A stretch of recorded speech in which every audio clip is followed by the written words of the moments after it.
there, Ma. Huh? I kind of think this will be a mite tasty. All I can say is that little fella must have sure taken some catching. Do you mind? As I was trying to explain before I was knocked out and tied up in this sack, I'm not for eating. And I'm certainly not little. No, the reason I came all the way out here to apologise to you, Jeremiah, aka Agent 47 of International Rescue, was because we didn't find some way to mention you in last week's Pod 47. So I was hoping to make that up to you by letting you press the button on the randomizer this week. Now that's right doggone decent of you. Don't have many visitors around these parts. You don't say. Right. Button there, finger there, that's it. Oh, I tell you, I'm absolutely beat. I've trudged miles to get here, my feet are killing me, and I'm really hungry.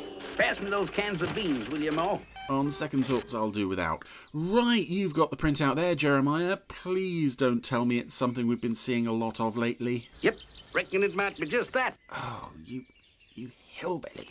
Right, let me see.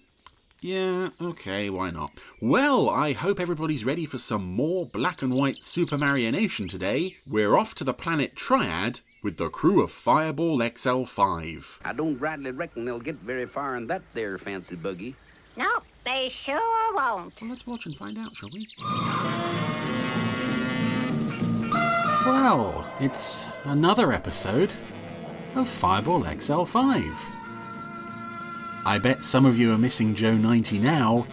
I certainly am. Yeah, this is the Triads.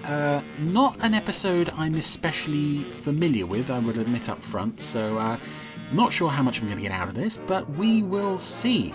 I do remember a little bit about it. One small point that's perhaps relevant to talk about. Oh, we're starting off with a rocket launch. And as always in Fireball XL5, the rockets are smoking, but from like the hull. You would expect there to be a little bit of smoke at the bottom, as indeed there is here now while it's launching, but the rocket itself is actually smouldering. I guess that's a defect with the actual launch mechanism of the model rather than any sort of intent. I doubt they would have planned for that to happen, because I doubt they would have expected anybody to be looking at this more than 50 years later. Nearly 60 years, in fact. Wow. Oh. And huge explosion somewhere. Commander Zero, sir. There's been another planetary explosion in deep space. Yeah, Lieutenant, I know. The computers are Yeah, exploding planets. I'm bored now. You got anything else? Exactly the same place as the last explosion. this could be serious. The radiation must be colossal.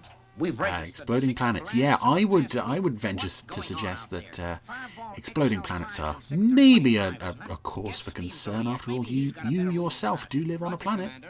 Could explode. Might be inconvenient. Just saying. XL5 here.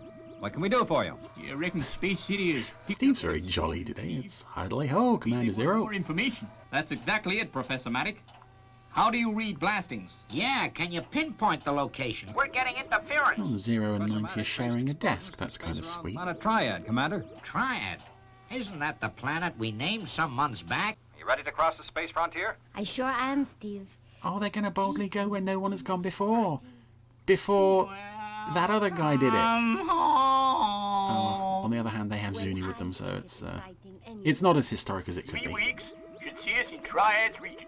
Okay, Robert, a new course. Ultra 2190 red. Well, that's odd. I don't remember too much in Fireball XL5 them saying that they're going to take journeys through space of weeks. I remember it was a common thing with Space Patrol where they would lock themselves in a freezer for weeks or even months on end. But in XL5, everything seems to be sort of, you can get to the other side of the galaxy fairly quickly. Try to keep them in neutroni frequency, Lieutenant. It'll be difficult. They may get out of range. Well, do you have scanners that reach beyond the edge of the galaxy or not? Because if you don't have those, you are going to lose contact. It's a strange feeling, isn't it, Steve? Crossing the frontiers of space, going further than any Earth people have ever been. It sure is, Venus. You tried for your space final frontier moment there, Venus, but You're struggling even to hold a coffee cup. But actually, Steve and Venus are both struggling to hold coffee cups. They look like they've spilt it all over themselves. Another explosion! This is interesting. That's the 7th explosion, Commander Zero. I can still count, you know. I don't care about explosions, How far is Lieutenant. Fireball XL5 away from planet Triad now? She'll be in the area in approximately 6 days, Commander. Oh, that's interesting. That was just a generic shot of XL5 flying through space, used in a dozen episodes. In the very bottom left of the screen, there was something wobbling around, and I honestly don't know what it was. But I'm gonna rewind that later on and have a look at what that was. That might have been some effects personage or something. If it was anything identifiable, I'll maybe let you know. Stop the podcast. Oh, I've always wanted to say that. Anyway, yes, I did go back and check what this odd little thing in the corner might be, and it looks to me like it is probably part of the clapperboard that they would put down at the front of the scene. It's at 6 minutes and 19 seconds, if you want to have a look for yourself. It starts the shot, it's just poking into frame, then it dips down again, and then it just sort of creeps back into frame. I can't see that it's anything other than the clapperboard. I could be wrong. But if anybody else has any ideas on what the mystery item might be lurking in the Triads, please write in and let us know. And now we rejoin the crew of Fireball XL5 as they make their way safely down to the planet Triad. We're increasing speed too fast. The gravity, Steve. It's 3 times as great as Earth's. Oh, you should have known that. You knew the planet was 3 times the size. You had, what was it, 6 weeks to work that out on the way here? But we'll use too much fuel. You're a tootie, Professor. Hold tight. We're going to crash land. Venus, maybe you might not want to stand there. Venus, yeah, you're on Steve's lap. Venus, move! Oh no. Yeah, they've crashed. I want to see where Venus ended up. What then? I want to check to see what shape Junior's in. Okay. Just cut back to a shot of the cockpit where Venus is standing there like nothing has happened. Well, we're out of fuel, but the ship's in one piece. We sure were lucky. Yeah, except the windows are all missing. Let's take a look around on our jetmobile. That's very Remember the gravity, odd. Steve. I suppose it must be to help the puppeteers to not have to worry about the wires. Or actually, more likely, there never were any windows there to start with, precisely because of that reason. But it does seem very odd when there's grass and foliage right by where the window would be, and it's just poking in over the framework. Come on, Matt. Get the lead out of your space boots. You just got to see this. What? More of the same? Yeah. What are we looking at? Oh, he's not going to tell us. Butterflies! Puppet butterflies! Oh, I thought that was the Thunderbirds thing. I didn't remember puppet butterflies in earlier It's episodes. beginning to be a habit. Some lovely leftover supercar music here as well. Okay, you've abandoned your jetmobiles. Oh, those puppet butterflies. They're so sweet. They look almost like they've been made of wool, actually. They look they've got a very soft texture to them. Oh, Venus is admiring them. Hey, Matt. Don't get lost in this overgrown wilderness. Okay, Steve. I'll just follow this path for a short way. It might be a way out of the jungle. Or it could lead to some stock footage. Stupid. The animals are 3 times the size, too.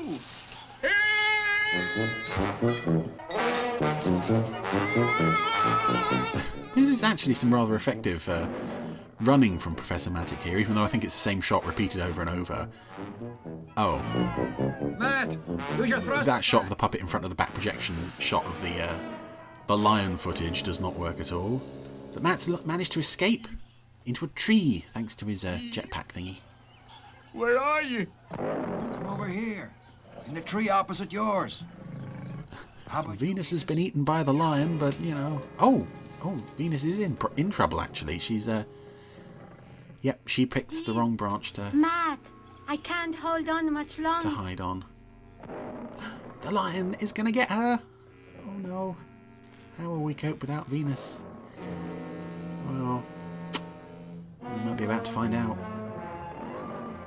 You'd think Steve would have actually helped Venus get into a safe place before he did himself, but apparently he's just abandoned her. Oh. That's it. She's been plucked out of the tree by a human hand, and now the rest of the XL5 crew are as well. What goes on round here? Okay, that's not a very effective ad break cliffhanger. It's just, oh, say, a giant person. What goes on? So this is, in case you haven't figured it out already, this is another, not a shrinking episode, but an episode where we have puppets interacting with full-size human beings. Be alarmed. Hey, Matt, everything on this planet, it's 3 times as large as Earth, right? Right, Steve. And guess that goes for the people as well, by Jupiter. I feel kind of scared, Steve. Everything. Kind of scared? You were just nearly eaten by a lion. We are peace-loving What? people here on Triad. Has it taken that long for that information to reach your brain? I am Snaff. Glad to meet you. I'm Steve Zodiac, and my partners are That must have been Professor quite Maddock fun and to... Venus, Doctor of Space Medicine. There's a real human hand shaking Steve's hand there. That must be quite fun to actually interact with the puppets. We know you are Unfortunately, we now have the XL5 crew talking to a projection of the alien puppets. Yes, tell us, and please help us. Many more failures, and our government will... And sometimes the aliens in Fireball XL5 look really inventive and creative, and other times they just they just look like ordinary people who you would kind of be told by your parents to stay away from if they came up to you in the street. And that's definitely what these aliens look like. I do like the voice of the John Bluthal one is a sort of stuttering, repetitive, You all do it? Do it? Seems It's a slightly we dimmer all one, I help think. each other a sight more than we do. Come, Snuff. Let us get a sample of the rock. What's his name? Fluff? Okay, I didn't catch his name. Planet Triad must be over 100 years behind Earth in development, if they're still trying to get their first rocket into space. I'm glad you. They seem like just the fellows to help us get our rocket back in orbit, Steve. Oh, I've just thought, Steve. We must get back to Zoom. That must be a unique experience for you. Oh, I'm sorry, Venus. I am sorry, but What worries me is how he's getting along. you are a very easy target. Zuni will say, welcome home. Yeah, and Robert will answer, on our way home. And What? Zoe will reply, welcome home. And so it will go on. Yeah, why are you explaining to us what we already know is happening with the comic relief characters?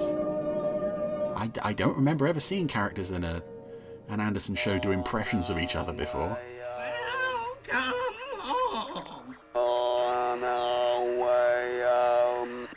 Yeah, maybe this wasn't a very good idea, bringing the monkey along with the highly strung robot who's prone to blowing his top.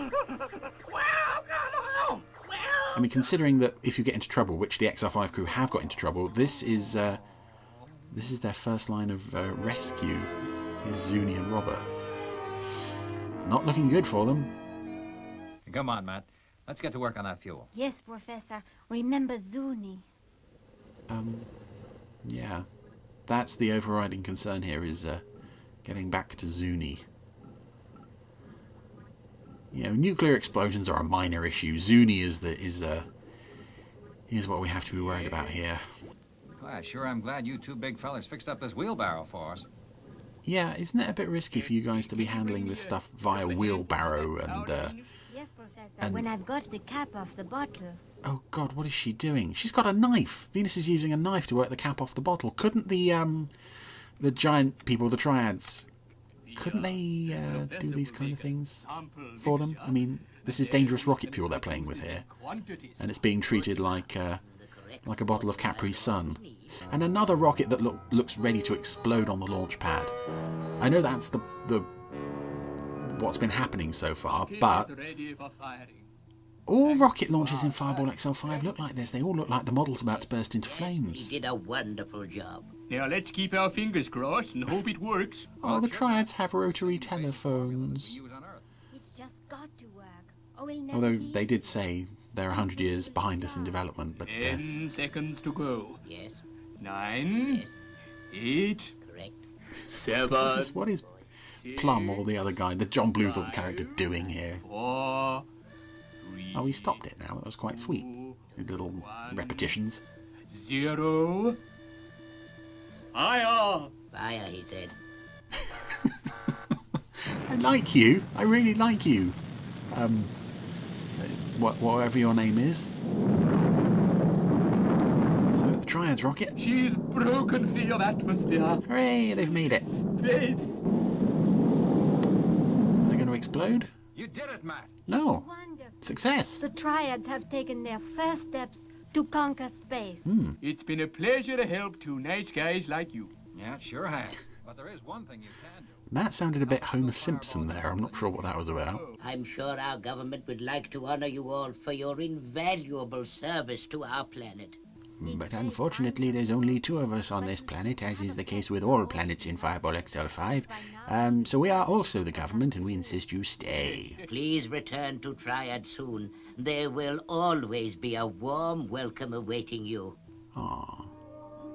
I mean, after you've crashed and we've set a lion on you.